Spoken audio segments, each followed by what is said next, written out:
ternyata ada satu lagi, itu lebih banyak lagi anak-anaknya, ada 30 anak. Bagaimana kejadian merinding, anak-anak yang masih rata-rata di bawah 13 tahunan gitu ya, keterpaksaan, tapi kan mereka tidak bisa untuk berontak karena mereka masih belajar di lingkungan itu. Jadi sebenarnya mereka sekolah di sana juga karena gratis. Si pelaku ditangkap, mereka merasa, loh ini penolong saya selama ini, pelindung saya, maaf ya. Sekarang semua sudah dilahirkan. Ka'bah itu apa? Ka'bah patung, tembok. Nah, dibilang, kata Rasul, banyak orang munafik itu dari orang yang membaca Quran. Maksudnya bukan baca Quran, tapi orang yang bertopeng agama, itu munafik semua. Nggak perlu ganti kostum, sorban, peci. Karena setan lebih senang orang-orang yang berkostum agama. Nabi Muhammad aja juga ditolak. Nabi Muhammad yang sudah disucikan Tuhan, dibaptis orang sempurna, itu aja masih ditolak. Nabi itu juga banyak musuh keluarganya. Sedikit yang bela Nabi dari keluarganya. Kalau setiap ngomong kejelekan orang itu katanya hibah aib, ya buang aja tuh Al-Quran. Al-Quran menceritakan tentang Fir'aun, tentang ini keburukannya. Ya, banyak. Kasus pemerkosaan di pesantren adalah bukti bahwa itu bukan akibat dari pakaian perempuan. Jadi jangan ngatur wanita berpakaian, tapi atur otak Anda supaya tidak ngeres. Jika Anda masih menyalahkan pakaian wanita sebagai akibat perkosaan, Anda adalah bajingan penjahat kelamin. HW ya, atau alias HB, melakukan tuntutan ya, semaksimal mungkin terhadap pelaku yang bersangkutan. Teman-teman sekalian ya, di samping dia menyalahgunakan kapasitasnya selaku tenaga pendidik ya, dana ataupun menyalahgunakan dana yang berasal dari bantuan pemerintah untuk kemudian misalnya digunakan untuk katakanlah menyewa apartemen. Total bayi yang sudah dilahirkan ada berapa, Pak? Tadi sudah disebutkan ada 8 bayi berarti ya? Yang santri kan? Iya, ada santriwati yang ada di pesantren di daerah Cibiru ya. Nah, itu yang melakukan adalah guru dari pesantren tersebut. Nah, dari laporan tersebut terungkap ada beberapa yang di bawah umur hamil. Pada saat dilaporkan di bulan Mei, itu ada beberapa yang sudah melahirkan. Ya. Modal bahasa Arab, baca buku standar, ngoceh, jual diri, saya keturunan Nabi. Kalau mau masuk surga, cinta sama saya, dukung saya. Ujungnya minta upeti. Bergaya pakai mobil mewah semuanya. Ini semua munafik. Jangan dengar ini Habib-Habib kadrun, Pak.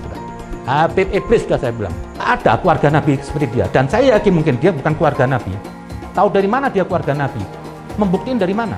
Bermoral bejat kalian semua. Berteriak-teriak mau membela Pancasila. Kalian tuh khilafah. Kalian lebih senang khilafah di Indonesia ini daripada Pancasila. Kenapa sekarang kalian tiba-tiba mau membela Pancasila? Hello? Harusnya mereka ini diusir dari negara ini. Karena mereka tidak mau Jokowi presidennya keluar dari negara ini. Adudum berkata, saya berdoa pakai bahasa Indonesia karena Tuhan saya bukan Arab. Itu betul. Ada lagi yang mengatakan bahasa Arab katanya ada bahasa surga. Ini sudah sesat, ini sudah kafir. Saya sering berdoa pakai bahasa Indonesia. Ngapain pakai bahasa Arab nggak tahu artinya? Hanya orang goblok nggak tahu artinya pakai bahasa Arab, berdoa pakai bahasa Arab. Lah gimana Anda mau sampai? Arab itu kalau tidak ada Ka'bah nggak punya kehormatan. Apa sih seninya ada budaya Arab? Tidak ada. Bangsa yang nggak punya budaya, bangsa yang tidak melahirkan intelektual. Siapa coba intelektual Islam dari Arab? Tidak ada. Islam masih jauh dari kesempurnaan. Jangan sok Islami lah. Hindarin tuduhan kafir ini semuanya. Lo lihat Islam yang ada nih sekarang nih, pengen saya mau muntah kok lihatnya. Sudah nggak ada enaknya. Agama mempersulit orang. Banyak ulama itu, bagi ulama 212, bagi saya itu ilmunya ilmu sesat. Sekali lagi, Tuhan bukan Arab. Tahu Dudung kan, Jenderal Baleho? Tuhan bukan orang Arab. Nah, yang seperti inilah yang Allah utamakan juga untuk masuk neraka.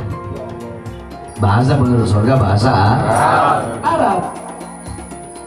Jadi kalau bukan karena para ulama, para habaib yang datang dari Arab bawa Islam ke Indonesia, ya, itu si Dudung mungkin masih nyembah pohon.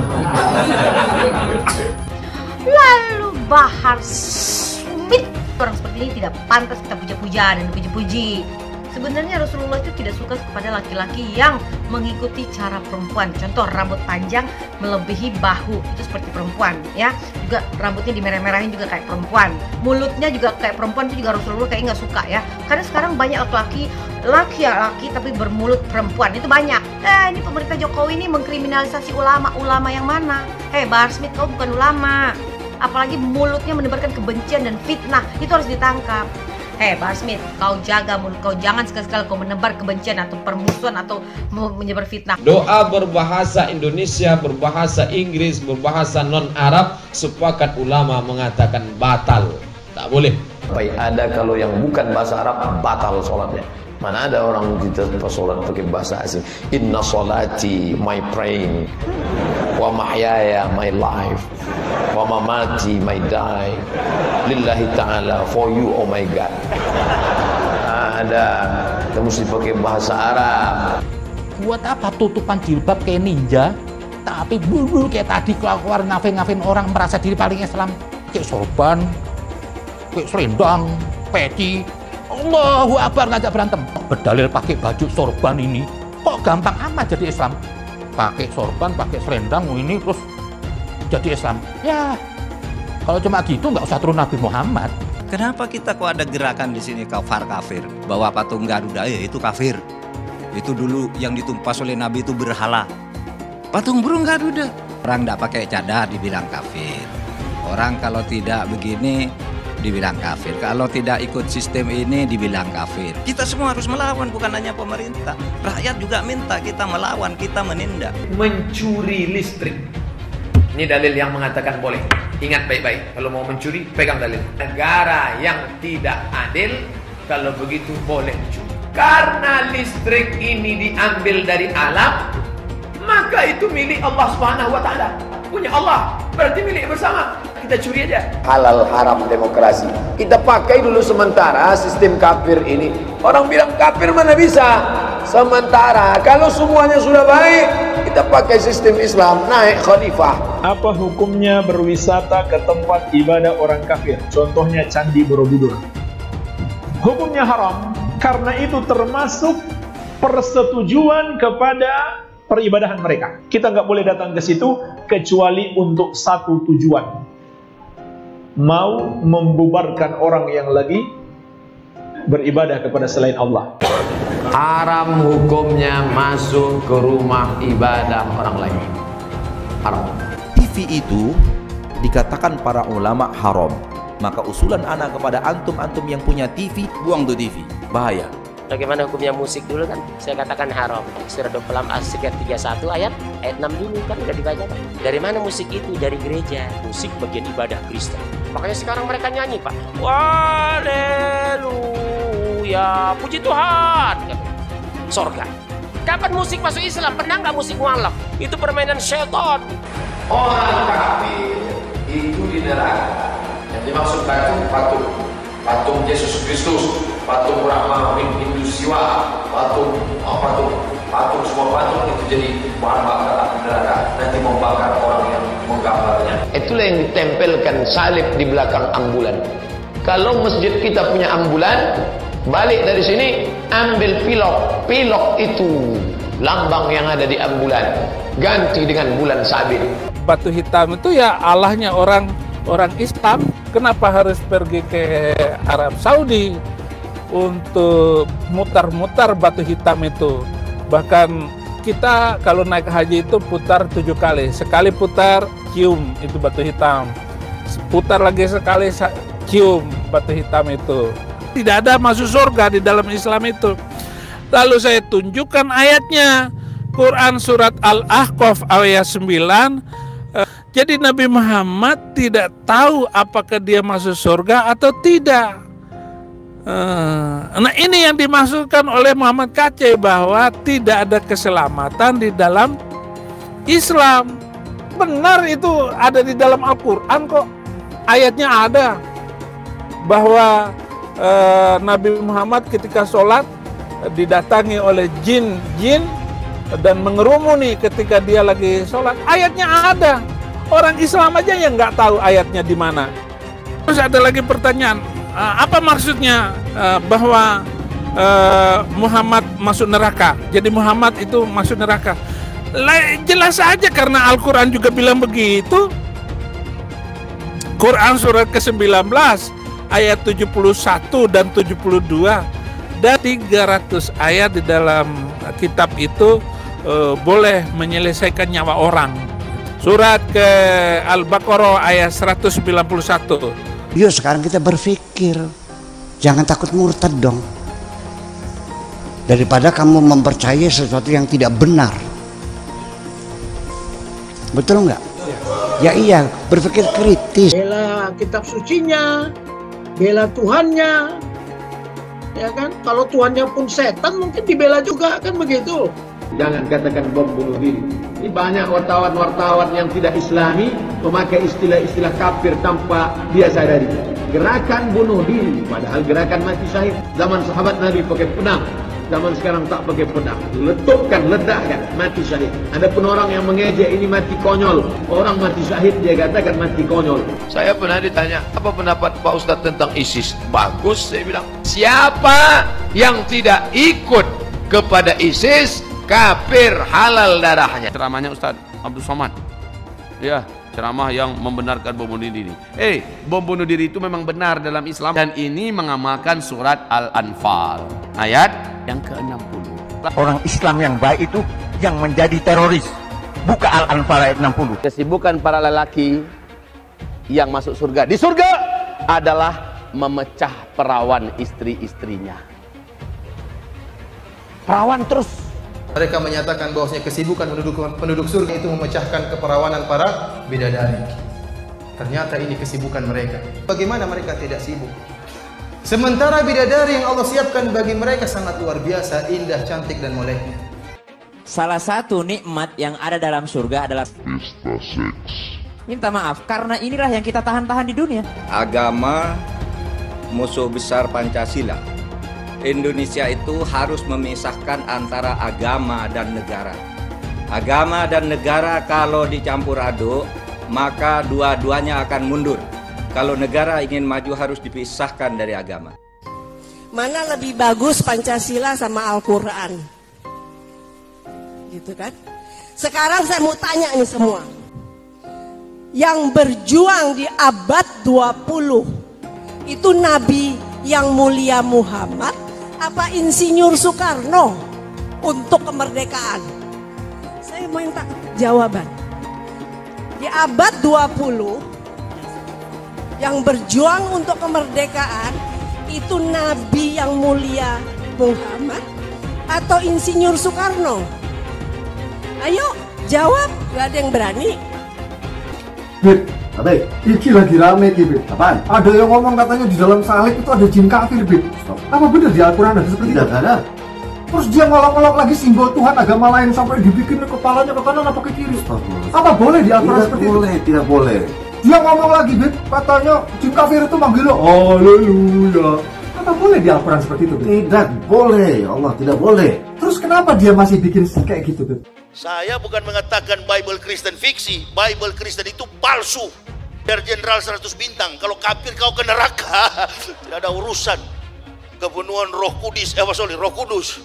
Lapor lagi Roh Kudus. Lapor Yahya Waloni bilang Roh Kudus. Lapor. Dongeng tambah tahyul sama dengan omong kosong. Makanya di situ judulnya Matius, Markus, Lukas, Stefanus, Tetanus, Spiritus, Capticus. Pancasila Soekarno, ketuhanan ada di pantat. Anak Tuhan dari mana? Kalau Yesus anak Tuhan, bidangnya siapa? Besok di seluruh wilayah Indonesia kami katakan dan Karena di salib itu ada jin kafir. Karena di salib itu ada jin kafir. Karena di salib itu ada jin kafir. Haleluya. Kepalanya ke kiri apa ke kanan? Kepalanya ke kiri apa ke kanan? Tetap percaya salib itu lambang mulia, bukan jin. Kok ketawa? Aku nggak nyindir siapa-siapa loh. Tidak benar. Saya ulangi, tidak benar bahwa Nabi Muhammad sudah dapat jaminan surga. Nabi Muhammad tidak dijamin masuk surga. Tidak ada ayatnya Muhammad masuk surga. Muhammad sendiri dikerumuni jin. Ada ayatnya Muhammad dikerumuni jin. Muhammad itu dekat dengan jin. Pokoknya saya bongkar budal badil.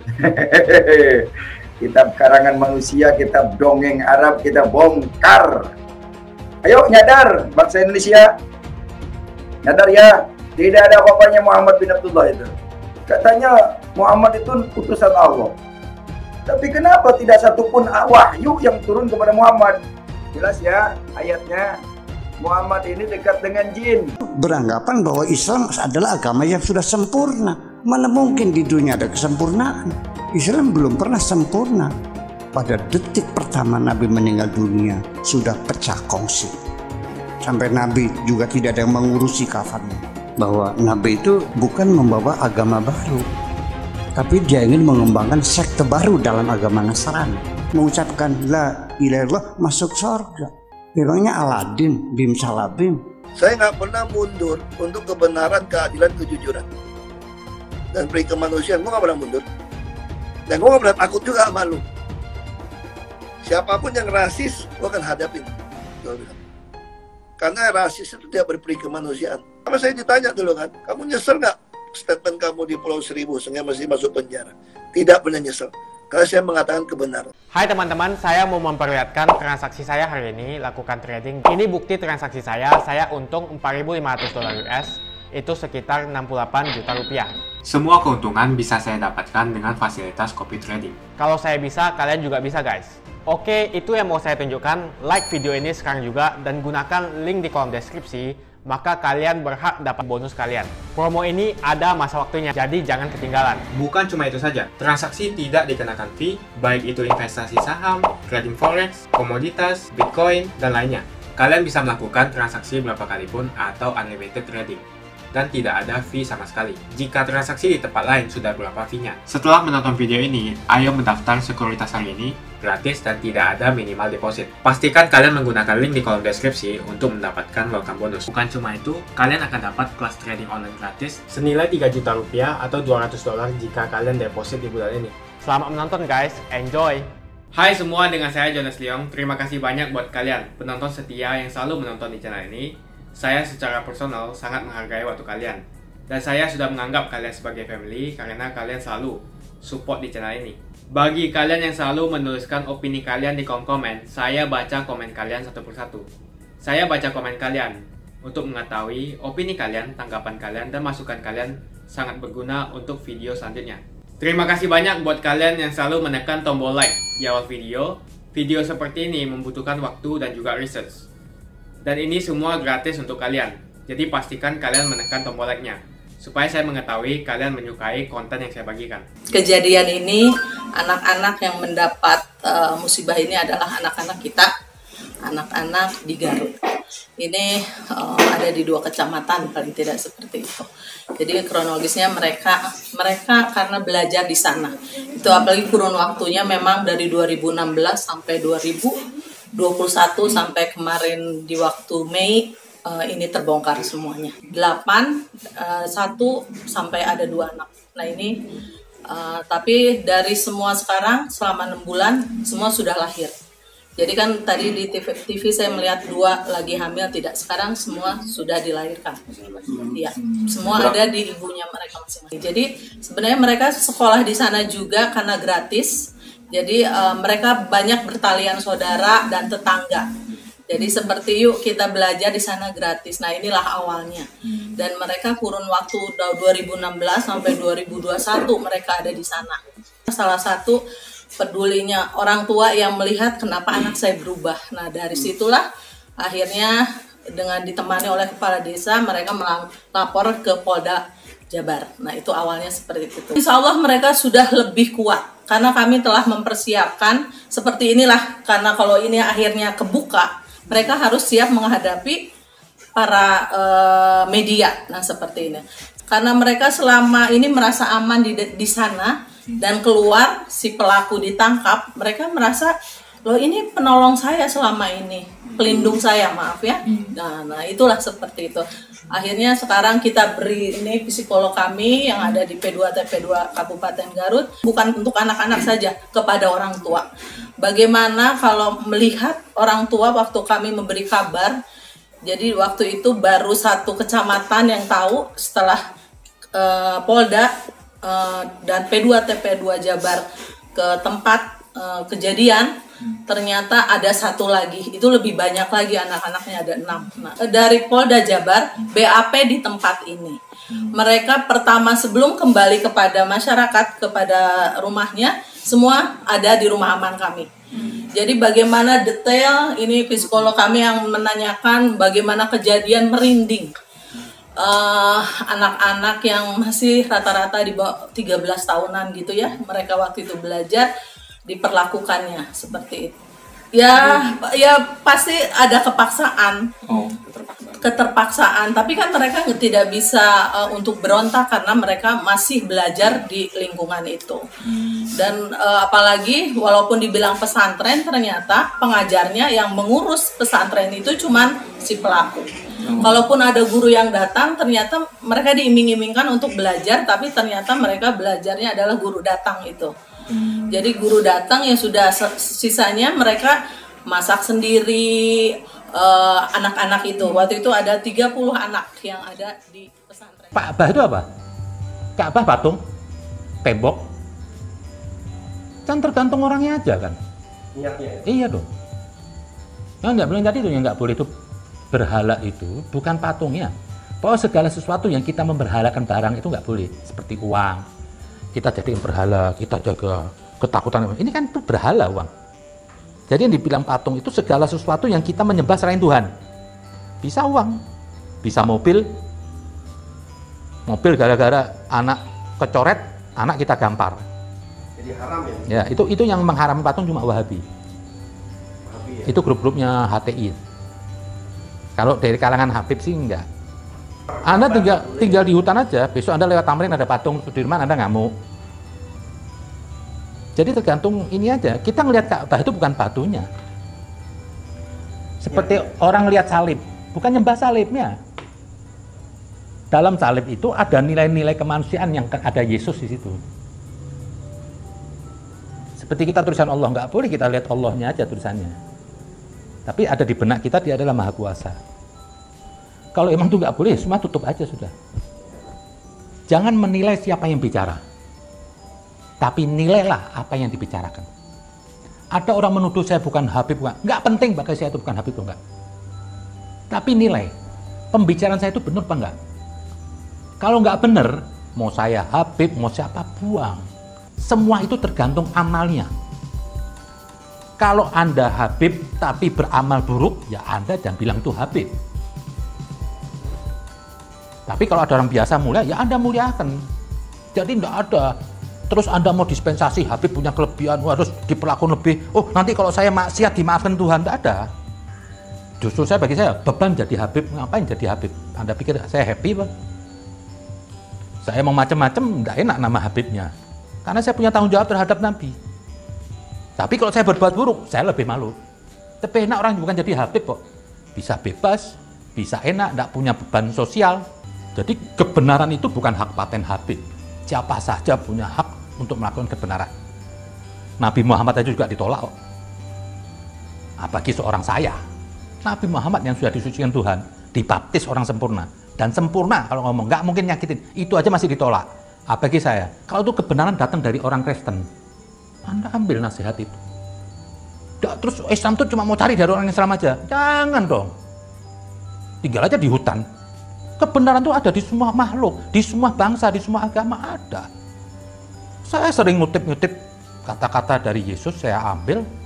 Saya dengar nasihat dari pendeta, saya ambil. Buat apa kalau ada Habib ngajak makar? Ya Anda tinggal, Anda ikut, ya Anda goblok. Itu aja. Nabi itu juga banyak musuh keluarganya. Sedikit yang bela Nabi dari keluarganya. Saya Habib terus, enggak, saya ini berbicara ini bukan karena saya Habib. Ya oke lah, mungkin karena saya merasa ada beban, katanya ada turunan darah, saya harus ngajak kebaikan. Nggak perlu ganti kostum, sorban, peci. Siapapun bagi saya, mau agama apapun, mau siapapun orang, mau pakaian apapun sekalipun telanjang, kalau baik di situ ada Tuhan. Mau bersorban segede radial, mau tiap hari ke masjid atau ke gereja ataupun, kalau dia jahat itu setan situ. Karena setan lebih senang orang-orang yang berkostum agama. Nah, dibilang kata Rasul, banyak orang munafik itu dari orang yang membaca Quran. Maksudnya bukan baca Quran, tapi orang yang bertopeng agama itu munafik semuanya. Mau nasab mulia, kalau perilakunya jahat, ya itu lebih bajingan. Kalau bahal itu sudah di media massa, sudah konsumsi publik, ya orang boleh kritik. Yang saya kritik Rizik itu yang perilakunya apa? Akan mengancam kehidupan kemanusiaan. Kalau setiap ngomong kejelekan orang itu katanya hibah aib, ya buang aja tuh Al-Quran. Al-Quran menceritakan tentang Fir'aun, tentang ini keburukannya.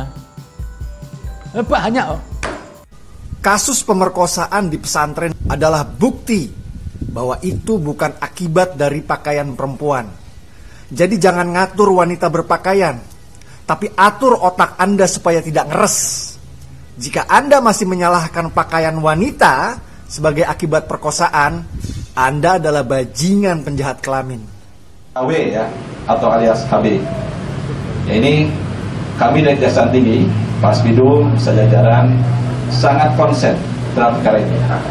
Karena ini bukan hanya menyangkut masalah kemudian delik susila, tapi ini termasuk kejahatan kemanusiaan yang kemudian menyalahgunakan kedudukan dan posisinya selaku guru, seorang pendidik yang seharusnya mengedepankan bagaimana integritas dan moralitas ini.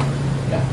Nanti akan kami pantau terus sekarang, dan saya juga mohon bantuan teman-teman sekalian ya, untuk kemudian menginformasikan pada kami, sehingga nanti akan kami lakukan tuntutan ya, semaksimal mungkin terhadap pelaku yang bersangkutan. Ada kemungkinan untuk hukuman kebiri, Pak? Nanti kita lihat ya, kita lihat. Pasti akan kita lihat, akan kita pelajari, akan kita kemudian kaji secara lebih lanjut terhadap yang bersangkutan itu. Teman-teman sekalian ya, di samping dia menyalahgunakan kapasitasnya selaku tenaga pendidik ya, yang bersangkutan juga menggunakan yayasan sebagai modus operandi kejahatannya.